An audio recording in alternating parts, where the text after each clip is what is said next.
All right, so I don't have any remarks. This is a special purpose meeting.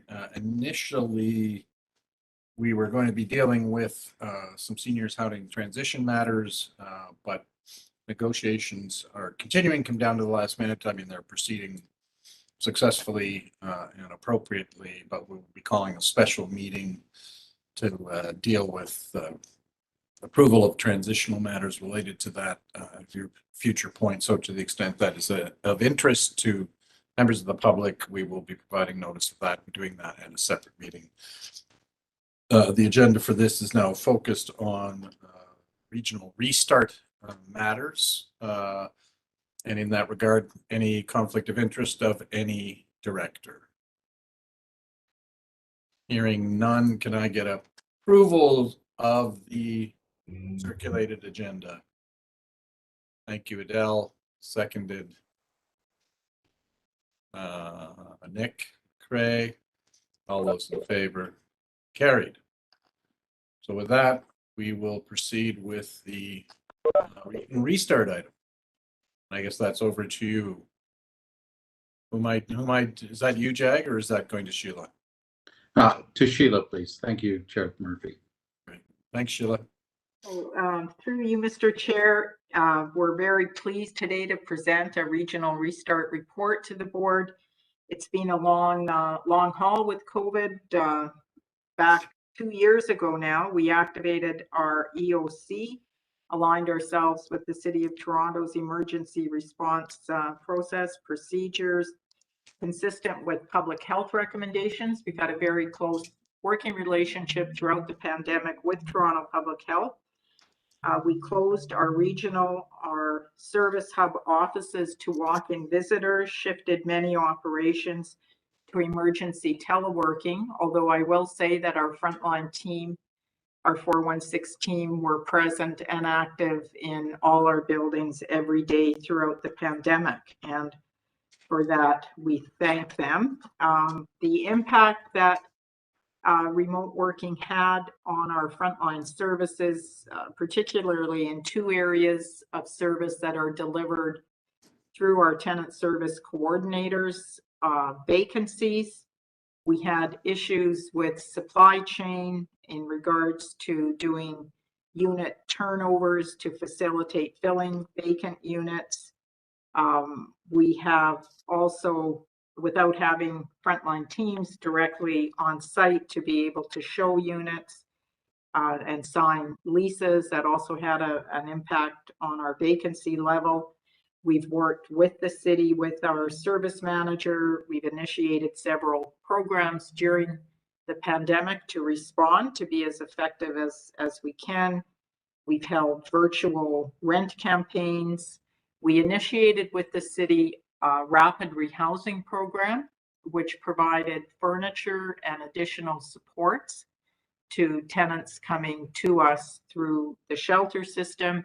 We also had the approval of our service manager to suspend our overhoused wait list. So we have managed vacancy levels as best we can. We have seen a small uptick and we're working hard to bring that back down.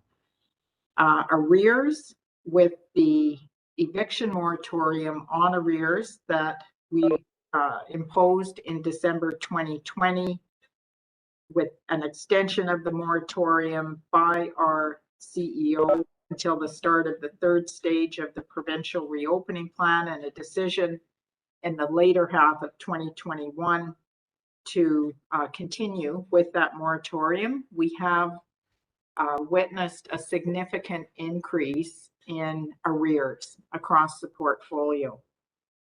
So early this year, we're very pleased that the province is experiencing a decline in COVID.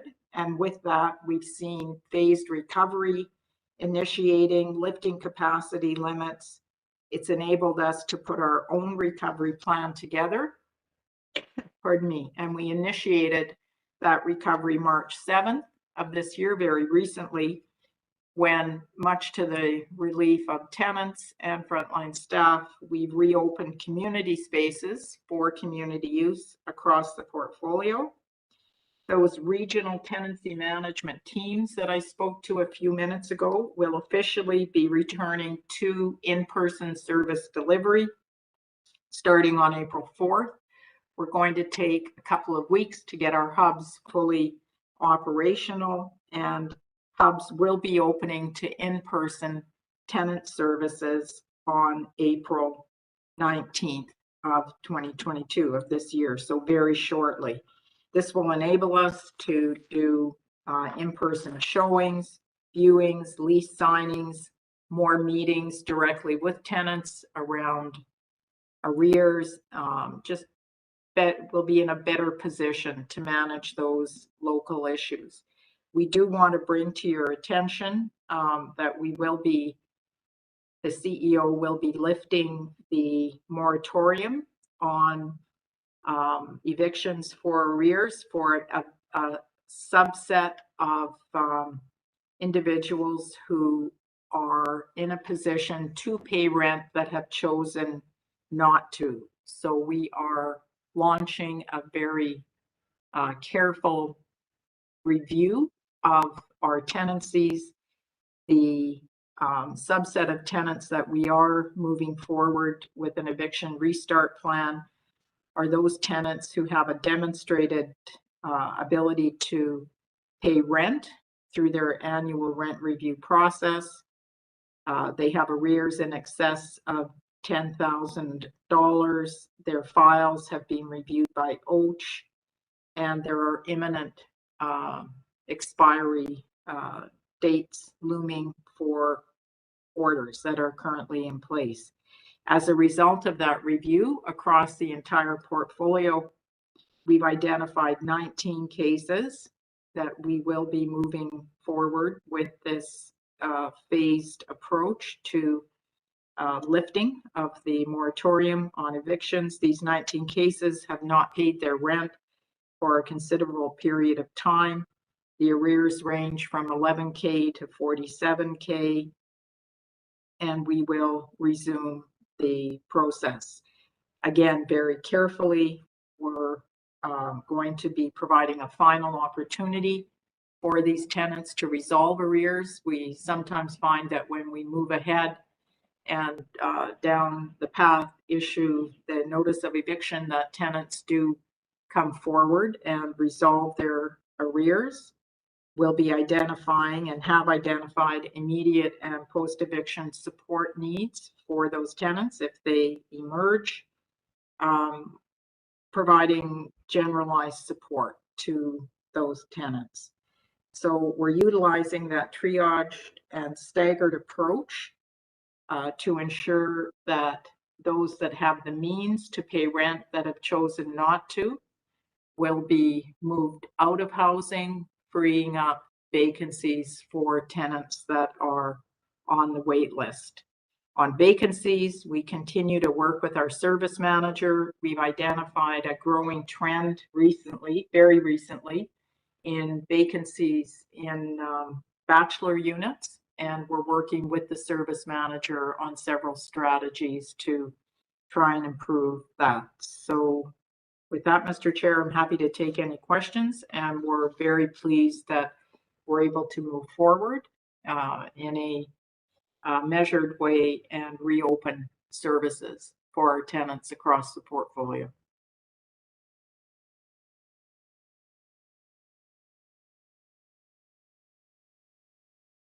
Sorry, I was on mute. Go ahead, Councilor Nunziata. You're on mute too. Yeah, thank you, Sheila. So these 19 cases that you mentioned in your report ranging from $11,000 to $47,000, so 47 per household. So $47,000, that would be what, a year, 2 years not paying rent? That's correct. So are these tenants that just don't want to pay rent and they're just using the pandemic as not to pay their rent? So we, as I said, these tenants have demonstrated the ability to pay rent through their verification of income, and they've chosen not to. Because of the pandemic, a lot of them are using it as the pandemic, correct? Well, I guess we can't can't guess as to their motive. We can just assess the Yeah. facts. Because that's a lot per household. Correct. Yeah, yeah. Okay, thank you. Any other questions, comments?